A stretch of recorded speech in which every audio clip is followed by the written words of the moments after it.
We apologize for the technical difficulties. I believe we are live now. Thank you all for joining us. We have an exciting match tonight, Game 1 of GERG 5 and Virginia Coops in the Woods. Obviously, Champ Select has already been locked in. We'll talk about the comps more in a second. I am Alex, Packer Diehard 12 Hagenbu, joined by two illustrious co-casters. They are... I am Garrett Garfield Juice Jones. And Adam Theatrix Hall. What's up, everybody? I am looking forward to this matchup. We had some very good performances from both teams in the last week, and I'm very interested to see what they have cooked up in store for us tonight. Let's go ahead and do the champions since we missed the Champ Select phase. Pretty standard stuff for some of them. Dr. Valamundu has played a whole bunch of Yorick. No surprise they wanted to lock that up since Hillary Clinton also plays a lot of Yorick, so they took that with the first pick. Jinx and Leona is a pretty common comfort picks for its Bison and Fling Panda for GERG 5. Sivan playing Ari and Xerox on Vi.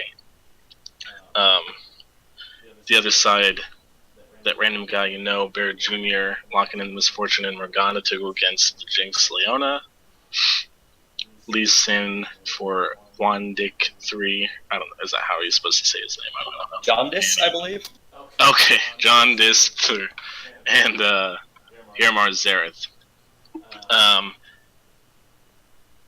believe Adam said this before when we were looking at it, but they are very similar identities, I think, in what both of these teams want to do. If you want to talk about that, Adam.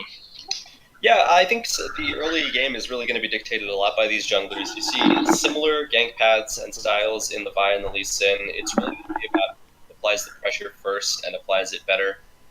In the mid lane, I think that even if it wasn't Sivan, I think that the Ahri has a better end to the Xerath matchup post level 6. But obviously things could get really thrown for a loop if Lee Sin is able to apply some early pressure in that mid lane like I expect he'll try to. Across the board, as you mentioned already, the team compositions are very, very similar. You have late game scaling AD carries, really high CC supports, early game junglers, and you have split push top lane. It's really going to all come down, I think, to the pressure that gets applied by these junglers. And then, of course, if Sivan is able to pop off a little bit on that Ahri and roam around, he could put his team into a really good place. But we'll see how it goes.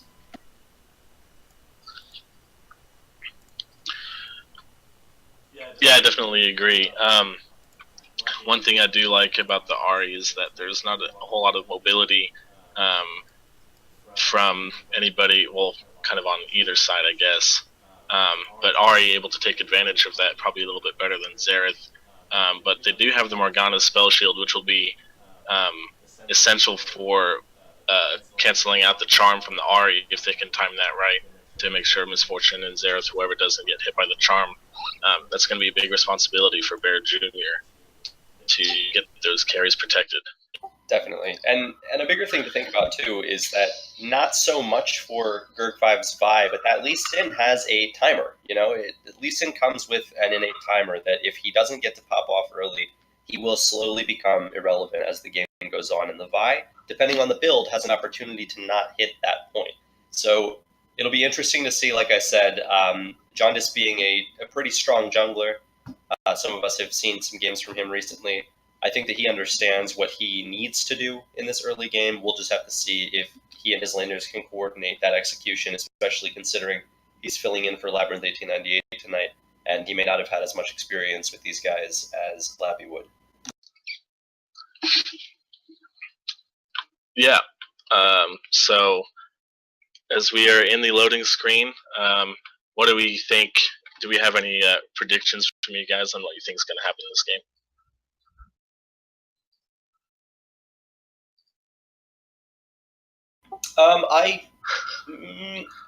I am kind of torn here. I want to say that the substitution on the side of Bear Jr. Poops in the Woods is going to leave them in a little bit of flux, meaning that I don't think it's going to aid them as well as it could. But at the same time, Jaundice hopped right in there onto what Labyrinth 1898's main is, Lee Sin, which means that their team already knows how to play with that. I think if I'm just going to base it off of strong shot calling alone, I'm going to give this one to Bear Jr. Poops in the Woods, but I would not be surprised if the Lee Sin doesn't get rolling early to see G5 pull away with this one.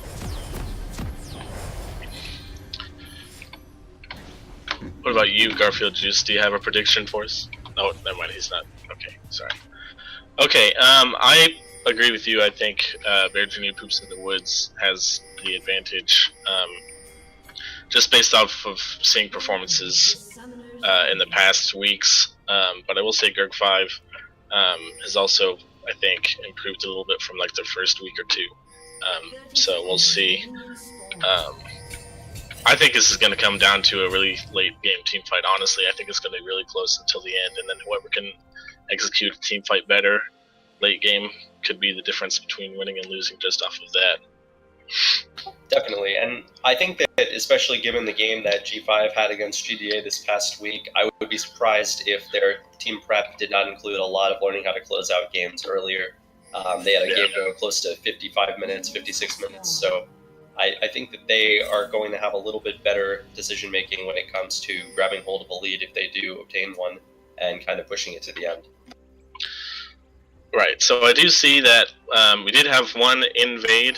Bear Jr. was able to walk in and get a ward, so they are going to spot Xerox on the red start. There was not any other really deep vision other than that, but I think they're also going to be aware that John Dis is starting on his blue just based off of where they were before that. So pretty standard starts all around.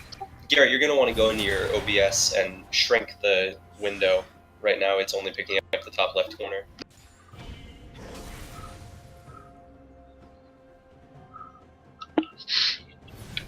We did see... Sorry, excuse me. The potential if It's a Bison is not careful about where she's standing. That double shot there did not quite... Double up did not quite hit, but there was one that landed before. Morgana into Leona is pretty big. It's going to be hard for Leona to get engaged off in this bottom lane because Morgana can just black shield whoever she goes on, whether it's him spell shielding himself or putting it on that random guy you know. So it's going to be kind of hard for the Leona to be as effective. And there's also going to be a lot of opportunities for her to get poked out going into 2 range versus the 1 melee and 1 range. Usually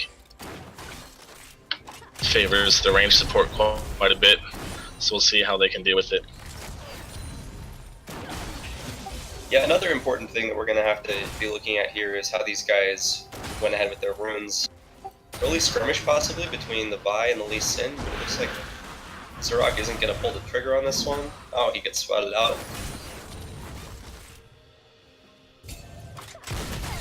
Yeah, everything seems pretty standard right now. There is a slow lead being built up pressure-wise through bot lane. That would be expected, though. Obviously, there's a bit of a disparity down there with Bear Jr. facing up against Link and It's a Bison. Yeah. We see a gank coming in top lane. First of this, the wall there from Dr. Valmundo is going to save himself. Just backs away, no real harm done. A little bit of poke damage, but that's it. Yeah, a really, really big window here for this Lee Sin is not getting fully capitalized on. Obviously, he's losing out a little bit on farm to this Vi. Oh, we got a big engage in the mid lane. Looks like there's going to be first blood. I missed the beginning of that. I didn't exactly see. I saw Evan flashed in and got the charm off on Xerath. Yeah, the Vi came in through the top below the rafters.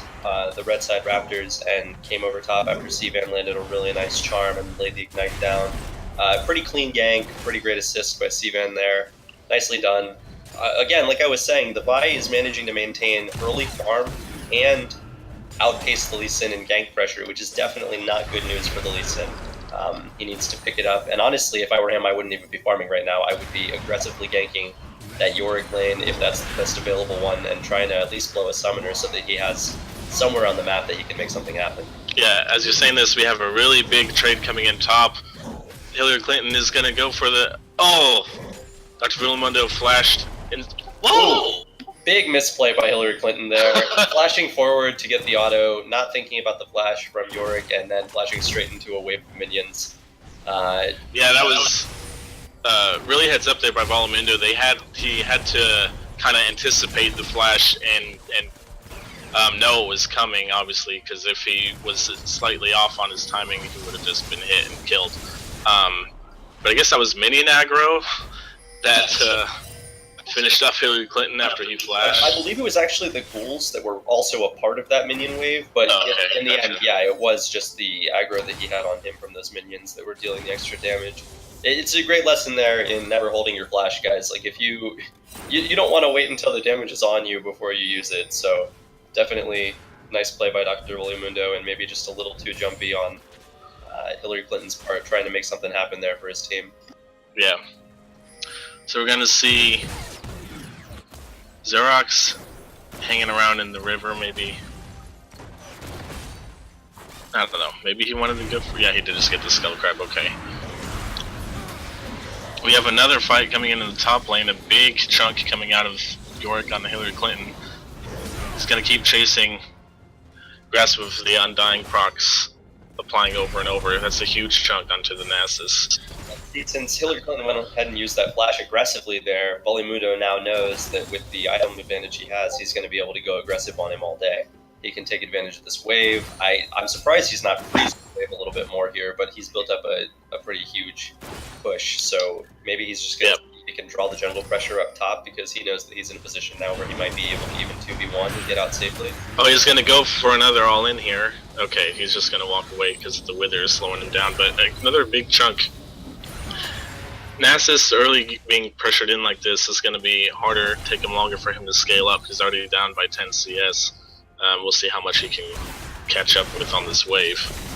And with the junglers fighting in around the... That wasn't the junglers, sorry, that was Viant to the Xerath. Getting a chunk, but then Xerath returning it kindly back onto the Vi, taking a chunk as she leaves. Yeah, right now, just kind of some vision control going down around the map, looking like Fair Junior's team is getting the better end of that, but still, as we sit around 7 minutes, 20 seconds, 1k gold lead quietly earned here by G5. Like I said, win condition there for the Lee Sin was to get into as many lanes as possible, and so far he hasn't been achieving that. Level 4 still, coming up on 7.5 minutes, so... Yeah, he's got that level 5 by taking the blue buff, but ideally at this point in the game you want to be able to hand that to your mid laners, so definitely still hanging a little bit behind the pace of Xerox 33. Yeah, absolutely. Wow. There's going to be an engage the all-in from Dr. Villamundo in the top lane using that ultimate and locking him down inside the cage does secure the kill, and this could be first tower. Meanwhile, in the mid lane we have another fight.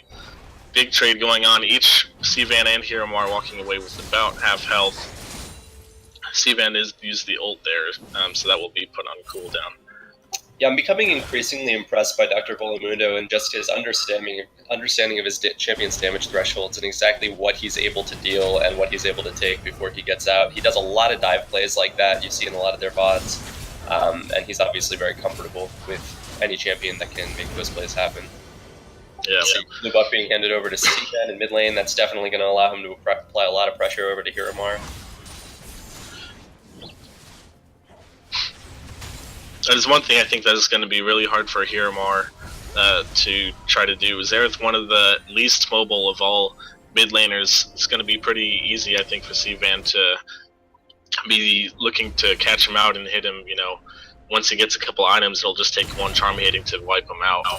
Now, see, Hiromar deciding to back there was absolutely not a good decision for him. I understand that he needed to pick up an item, but once Sivan gets that blue buff and he shows in the lane, what you're allowing Sivan to do is just sit in lane and pick up waves and then shove the wave into your tower. He's losing out on a lot of experience, a lot of gold that way. He would have done better, I think, to just stay and try to soak up as much of that as he could. Even if he can't last hit, just try to be there for the experience under tower and wait for his jungler to maybe help him relieve some pressure there. Yeah, but even with the back, it's about a 12-10 CS difference for him, so he's not that far behind, and he did get back. And Ari also went back, so it's going to kind of even out a little bit. But when you Xerath is moving top lane here. Looks like Lee Sin's in the area as well, so they might look to 3-man. Nope, Xerath just turns around and goes back mid. Okay. They were thinking about it. Getting on the Dr. Villamendo top. I want to draw some attention right now to the 40 CS deficit between the 80 carries on bot lane as a fight goes down. Oh, Ooh, narrowly avoiding death there is Hiromar. There's another fight going on in the top lane as well. While Villamendo is just continuously putting chunk after chunk on the Nasus, just making life really hard. You mentioned there's a 40 CS difference in the bot lane. There's a 30 CS difference in the top lane as well. Now we're going to have another roam from Bear Jr. into the mid lane. Xerath ultimate's going to come down on top, and they're going to get C-Van, and they're going to look to take down Xerath as well, and they will. Now, see, this is an example of a team trying to do too much when they don't have to. G5 had a really huge advantage there, and C-Van aggressively flashed forward to try and get the Q. A decent play. I understand why he would. As Ted missed made in top lane and flashes in, he's going to go for. He's not able to get the kill on Nasus. Bear Jr. A little too aggressive there, but Villamendo is on the wrong side of the map. He will get caught eventually. Dark Binding hits. Lee Sin's going to finish him off, and he does. And we have didn't get to see any of that fight down in the bot lane, but that was random guy, going down to the Leona. They took advantage of the fact that Bear Jr. had been roaming for so long. Play all over the map. We had kills in the mid lane, top, and then bot lane. It was Gurg5 who got the edge on that, I believe. I would say, honestly, the side of Bear Jr. Poops in the Woods kind of won the fight side of it, but since G5 is able to eke a dragon out on the end, they do take the better end of the exchange. But again, things like that, C-Van as the cornerstone player of G5, you don't want to watch that back and see. He doesn't need to be making aggressive flashes forward, especially on a champion that every time his ult is up has basically 3 flashes. Maybe just a little more patience out of him, and he will have a much easier lane. Like we said earlier, the Ahri completely counters the Xerath. Yeah. All he really needs to do is just apply that pressure and wave clear until he gets him into a good position. Alright, so we have a little bit of a break in the action as all those kills kind of stop.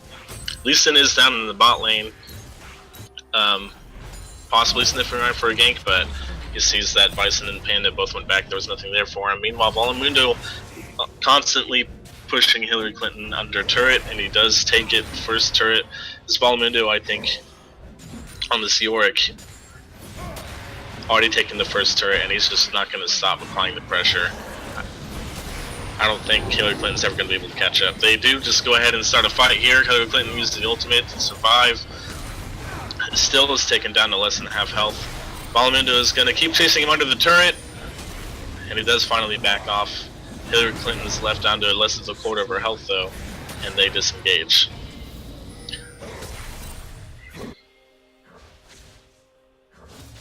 Now, something worth noting before any kind of crazy fights break out here is what we saw happen on bot lane is very indicative of what Bear Jr. Poops in the Woods style of bot lane is. Random guy is meant to be as supportive and AD carry as there is in this PMA LCS. Bear Jr. is making the calls. He made the roam top, and I'm sure that the call for him was to kind of sit bot and try and just farm as best as he could. But because obviously you're up against a Leona, one of Ling's most comfortable champions, he was always going to be in a position to be dove. That is a kind of weakness of Bear Jr.'s team when you think about it. If you're able to isolate their AD carry in that way, so used to playing with such an elite support that maybe you have a chance to make a play on him there. Yeah, up to this point, Random Guy, though, had done a really, really good job of understanding that. Obviously, coming into this game, if you follow the stats that Rich has been posting, he had a 31 KDA coming into this week. So in the past, up to this point, he's done an excellent job of knowing when he needed to just back off. He did get caught out there. Let's see if he'll get back to his old ways. Massive double up damage on the Itza Bison, taking away almost 60% of his health. And yeah, you know what? He could still retain close to a 31 KDA if he doesn't die any further. One death doesn't really change too much. And gold-wise, I mean, he's still going to be right with him even without that kill because he has a almost 50 CS lead. Looks like that's a 47 CS lead, so that'll equal out to that kill for sure. Yeah, the game is quieted down, but top lane, there is an exchange between both junglers and top laners. Jondice flashing out. away. Ghoul's chasing, but they're not going to be able to catch him. Maiden is putting down a little bit of damage on the Hillary Clinton here, but... Ooh, Sivan. Oh, and Sivan is coming from behind. Whiffs the charm. Just has to ult and get out. Meanwhile, Bear Jr. with the Xerath ult coming in, they're going to get Sivan. Just stun up on the Dr. Valamundo, and now they're going to go for him. Nasus is wailing on him to get the Wither. He's not going to be able to get away. And he does finally go down. And this is where we're going to start seeing it. 15 minutes, Bear Jr.'s team is almost grouped as 5. They have map movement like no other team in the split. They trust Bear implicitly to like handle all of their calls to make sure that they're going to get done what they need to get done. And although it looks like maybe the side of G5 will secure a bot tier 1 here, the side of Bear Jr. could push for a tier 2 mid, or they could take Herald straight after tier 1 mid, and it looks like that's exactly what they're going to go for. Yeah. So in the end, 16 minutes in, it is still about a 400 gold lead in favor of Gerg 5. The extra turret on their side pretty much giving them that. Otherwise, it's really close. They are going to go ahead and settle on the... Yeah, they're going to finish up the Rift Herald here.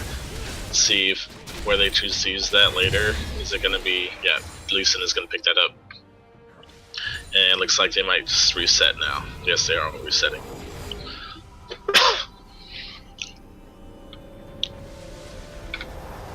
Yeah, like I said earlier, G5, they had an advantage. They're not out of it yet. Dr. Bulimundo is obviously in a very strong position. The split push is obviously a huge threat.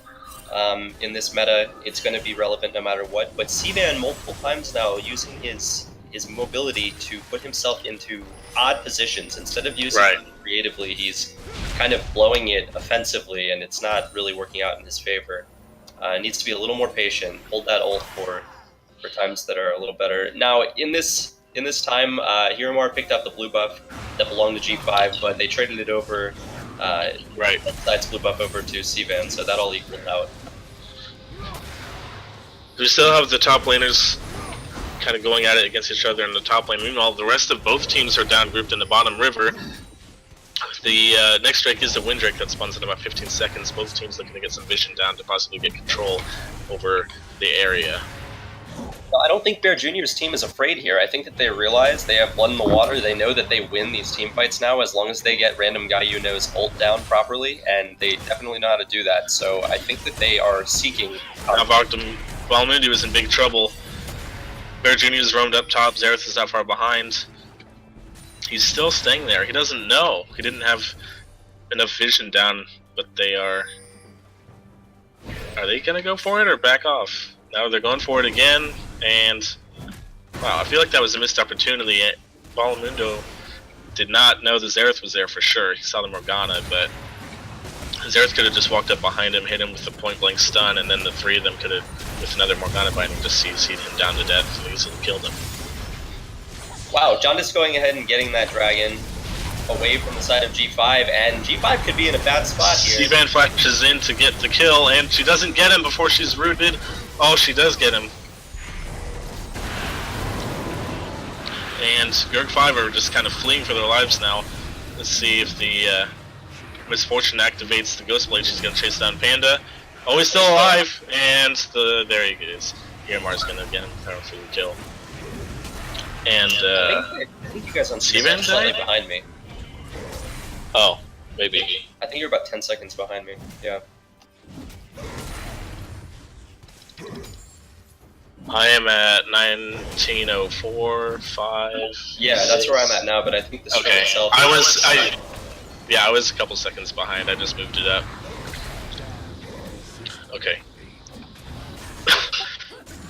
Anyway, yeah, we saw there. I think it ended up being a good play on the side of Jondice, getting that dragon for his team, even though he went down. Still, Pooh picked up more kills on the back end for that. And again, we see Sivan kind of going forward aggressively. He did get the kill, but was it really worth it after the Cloud Drake had already gone down? I don't know. It'll all kind of come out after this plays out here. But it's like that Rift Herald. Yeah, we're about to close in on 20 minutes. It is the 600 gold lead, so that has not really changed. They're dropping the Rift Herald. This turret is low, and Valamundo just should not have been there without his team being there to back him up yet. Rift Herald's going to knock it down, and they're going to keep this push going. 4 people grouped up, and the Rift Herald's still very healthy, possibly getting another turret as well. And meanwhile, random guy able to farm up, stay safe. They see where everybody on G5 is on the map at one time, and now he's. Oh, we have an engage on the side.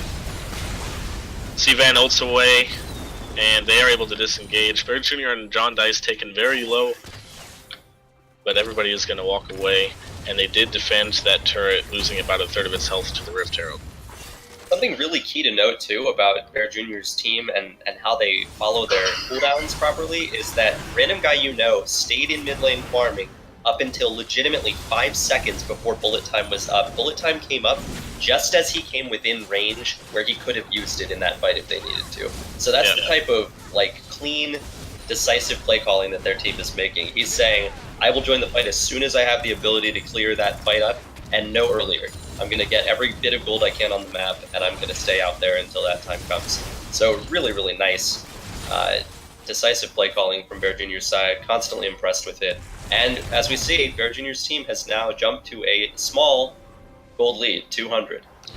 Yep, taking that turret has put them slightly ahead. Random guy still holding a 46 CS lead over its Bison on Jinx, thanks to his awareness and knowing when he needed to be farming and when he needed to be grouping, as you were just talking about. If he can keep that up, he's definitely going to be able to scale a bit faster than It's a Bison. Yeah, and the gold differentials on each team are kind of interesting too, because the most gold on G5 is sitting on C-Van and Dr. Volimundo mid and top, whereas Bear Jr.'s team has most gold on Hiromar and that random guy which is the ADC and mid laner. I would argue... Oh, they're going to take off Xerath here. He does use the Vault Breaker to get over the wall. Xerath's going to come down. They are going to get him. Bear Jr. uses his Zhonya's. John Dice is chasing down. It's a Bison is trapped. He's going to fall as well. The John Dice Lee Sin, and Fling Panda is also going to fall. Let's see who's going to end up getting the kill. And it was a double kill for John Dice on the Lee Sin. I'm looking, there was very little that Gerg 5 could have done about that other than just recognizing. I don't know if they had these wards down before that happened or not, but looks like they were caught completely off guard and just collapsed on by 4 members. Yeah, the only vision that Gerg 5 has right now is the pink ward over in the brush to the left of the Raptors, and the Tri-Brush has a ward in it, but there's red everywhere else around there. I think honestly that Gerg 5 should have contented themselves with conceding that tier 1 bot tower at the point the game's at.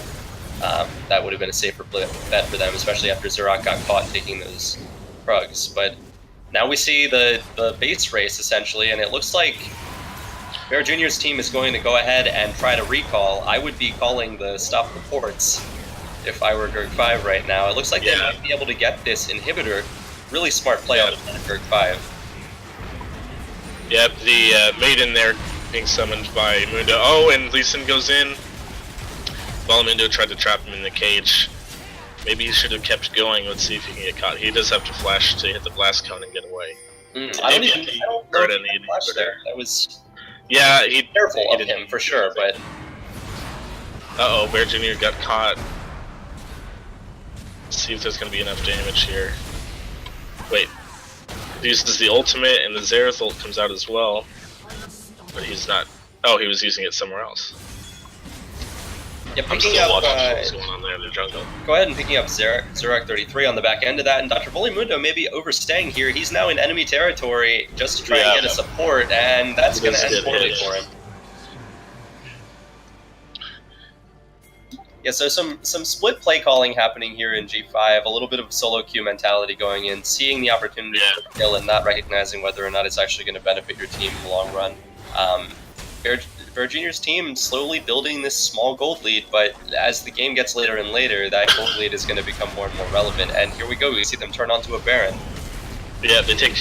Xerath is just respawned, he's heading straight there. Dr. Valamundo still has 10 seconds, he does have the TP up though. If Now, can they don't spawn in take time. this very quickly. They have an opportunity here, Sivan does, to come in and interrupt this, try to get as much damage down as possible. But They do unfortunately, he's take not it able to down. do much. And Seavan uses his audience. Yeah, a little. He got himself. Their junior is caught. Situation. They are going to trade the 1 kill in exchange for the Baron. They will take that. That is worth trading the support for that, and they're going to back off and reset. They did have minions pushing into the mid lane, and they did not quite get the first turret. That is the one good thing that Gurk 5 had over the play from before the Baron was they get that inhibitor. Now you see, from the time that the Baron went down, which is around 24:45, there was about 30 seconds there where Zerok 33 kind of just ran around in a circle near the mid area.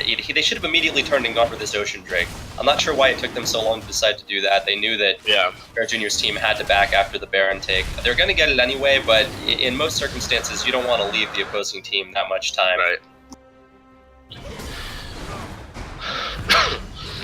It is going to be quite a bit harder now for the Dr. Valamudu to keep up the split push against Baron minions. It's going to take him quite a bit more to kill.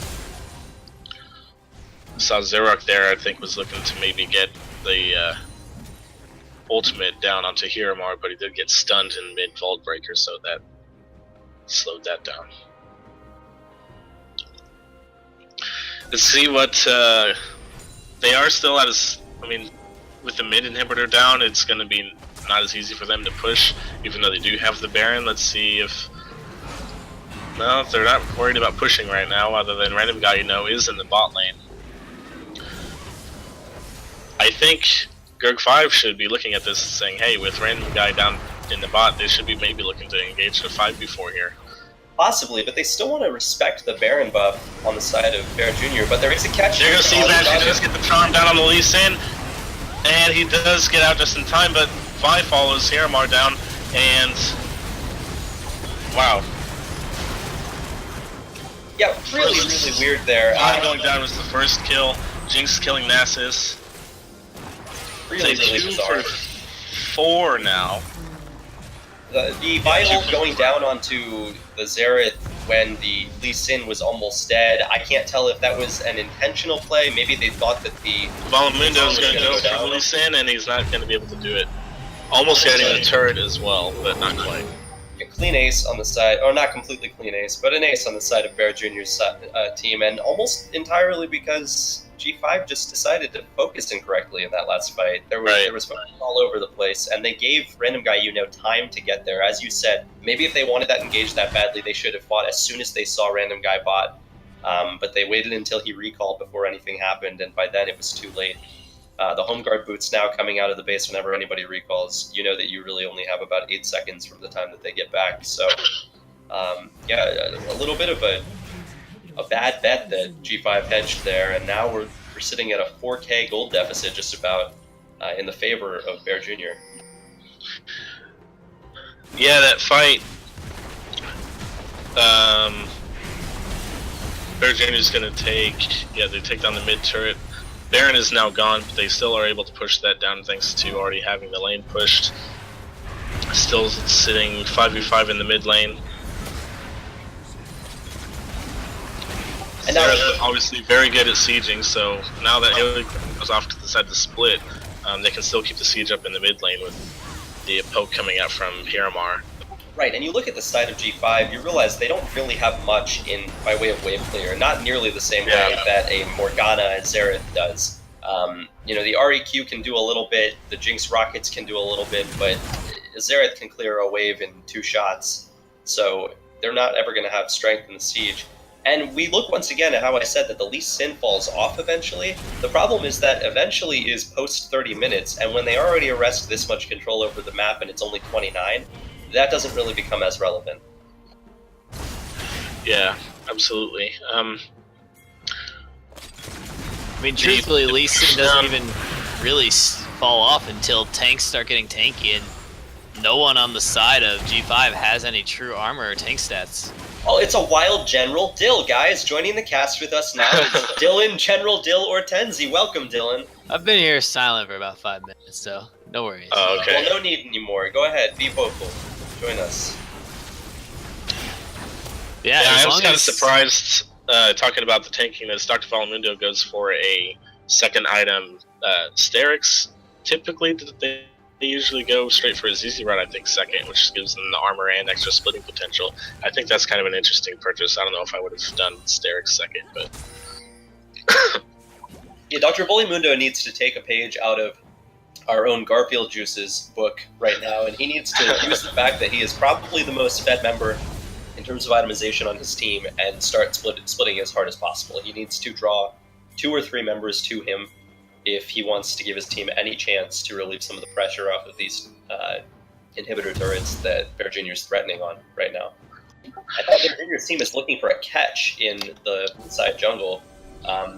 Not really any other major objectives on the map. There's a minute left until the next dragon and the next Baron. So that's really all that they can do. Yeah. It's interesting to see the lack of zombie wards that are taken in people's runes in this match. I expected after last week, seeing how that kind of helped control vision so well, we'd see more people going into that. What do you think about that, Dylan? I don't know. Zombie War did get a slight nerf in the fact that now killing the Zombie Wars will grant you 1 gold, so maybe a little bit less of a priority in terms of warding rather than taking that Ghost Burrow, which I see Jaundice has. Yeah, you definitely don't want to be giving 5 extra gold to anybody on the enemy team. You know, that could really build up as the game goes on. We do see both teams are grouped up as 5. Well, not 5 because Hillary Clinton's in the top lane for Bear Jr., but grouped up on the opposite sides of the river. Yeah, interesting. Bear Jr. or POO opting to try to take the dragon. It's only an elemental drake. It's not quite the spawn of the Elder Drake. Now they finally see they're at Baron, and now they're rushing up them. It's on the exact same timer, and Baron should have been the prioritization over just, I don't even know what Drake is, Earth Drake. So yeah. This is huge if... Oh, why did he smite early? Nasus walks in and takes it! The smite continues in. Came down about Gurk 5 has to 100,000. just run away, limit the casualties. Fling Panda's probably going to go down. What else is going to happen? Sivan look like they might go down. Uses Zanias, that's only going to delay the inevitable.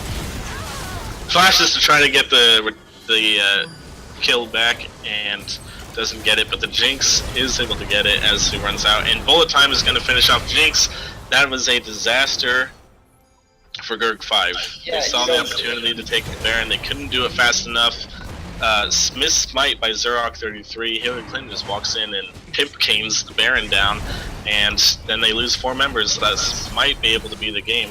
You know, I can't even. Actually, no, probably not the game. I can't even call it a miss smite by Zerok though. He heard the footsteps, as they say in sports. You know, he heard the guy breathing down his neck, and he just thought he had to throw it down and get that damage down as fast as possible. But when the Xerath is already ulting, that's too risky of a play. He's gonna have to look back at that and kind of. It's not quite as much that he saw the play and was trying to expect the burst damage. It's that rather than opting to try to dodge out on the Xerath ults, he just ate every single charge of Xerath's ultimate, and he was going down. Zerok was going to die. He smited to stay alive in that Baron pit when he was going to die.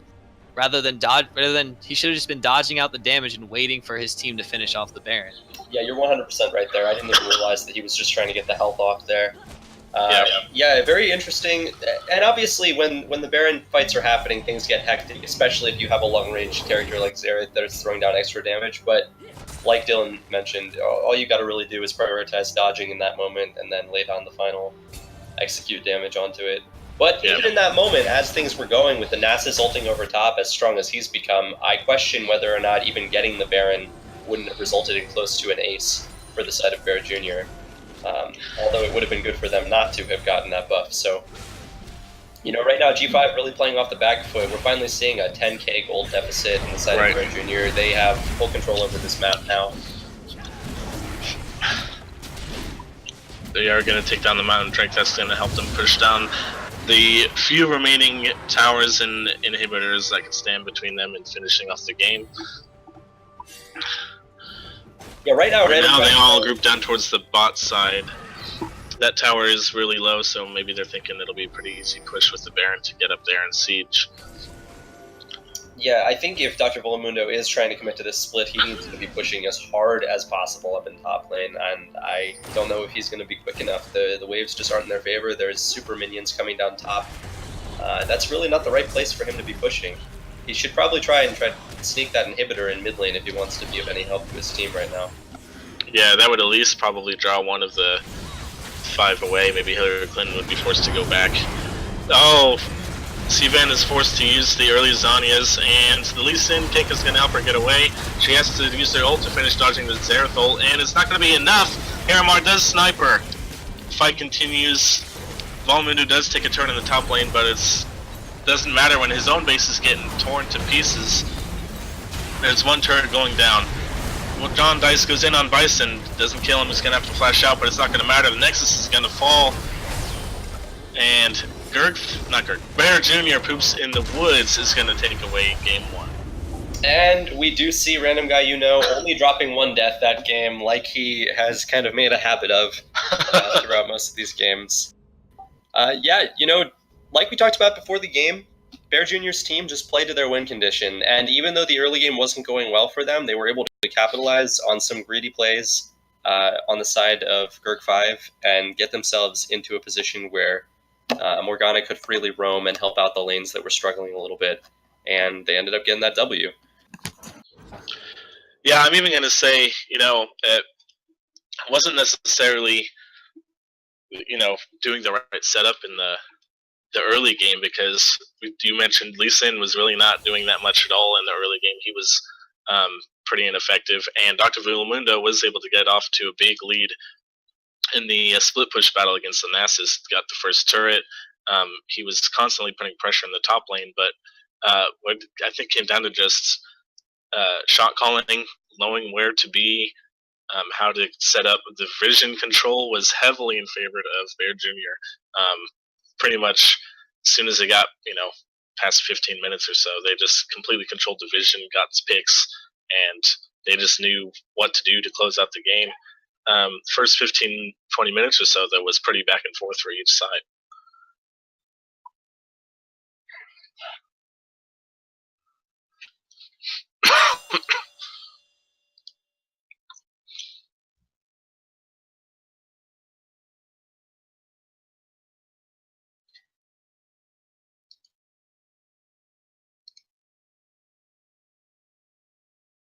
Yeah, I'm just trying really quickly to see if I can maybe get some actual stats on this game so we could talk a little bit more in depth about the damage distribution and stuff like that. But as we said, really clean game. It turned out to be a really clean game by Bear Jr.'s squad. By no means was the early game that decisive. But then again, I don't think that there are many games that Bear Jr.'s team has completely dominated early. And maybe that is by virtue of the fact that their main shot caller is down there at the support role. And he has to just wait basically for his team to kind of ramp up a little bit before they can have any, real sway over the game. Like we said, once he got roaming around, things kind of took a turn. But I'm very impressed overall. And like we said, Zurak, he had some good plays early game. He definitely did. And I don't want to dog on him too much because I've seen him play very well. But he's just got to use the fact that he has that free kill button on the Vi, basically, to really put that pressure onto those carries. The fact that the Misfortune and the Xerath were almost untouched up until that last fight where he decided to focus the Xerath when he was the only one able to was a bit of an issue. It's something that they're going to have to watch back and try to take care of. The other thing, too, Sivan, I think, paired up with the Vi should be able to just, delete anybody whenever they want. But time and time again, Sivan was using her ultimate to try and get in aggressively and was never able really to get any picks off on the targets they needed or deal enough damage to burst anybody down. And then Sivan was just left in a bad spot and had to use the rest of their ult charges to retreat pretty much, just not being quite in sync with the rest of the team on when he should be going in and when he shouldn't be. There was that one fight I can't remember exactly how long it was in, but he goes in, got a charm off on the Lee Sin, and almost killed him. He got him down to maybe like 100 or so health. Lee Sin flashed out, and then after that, Zarok used Zil onto the Zareth, who had treaded backwards, and then after that, there was really no other follow-up because Ari's the only other person on the team who could use mobility to catch up. So he goes in when there's not any more opportunity for follow-up, and neither of them died. So they're just not on sync on, who they should be targeting, and I think that was a big part in why those mid-game fights did not go their way. Definitely, definitely. All right, guys, I just shared the MVP vote in the chat. Go ahead and place your vote for who you think the MVP of Game 1 was between Hillary Clinton's Nasus top lane, Jaundic's Lee Sin, Hiramar's Zareth, that random guy you know's Misfortune, and Bear Jr.'s Morgana. Go ahead and put those votes in there, get as many votes as possible, and we'll choose a Game 1 MVP.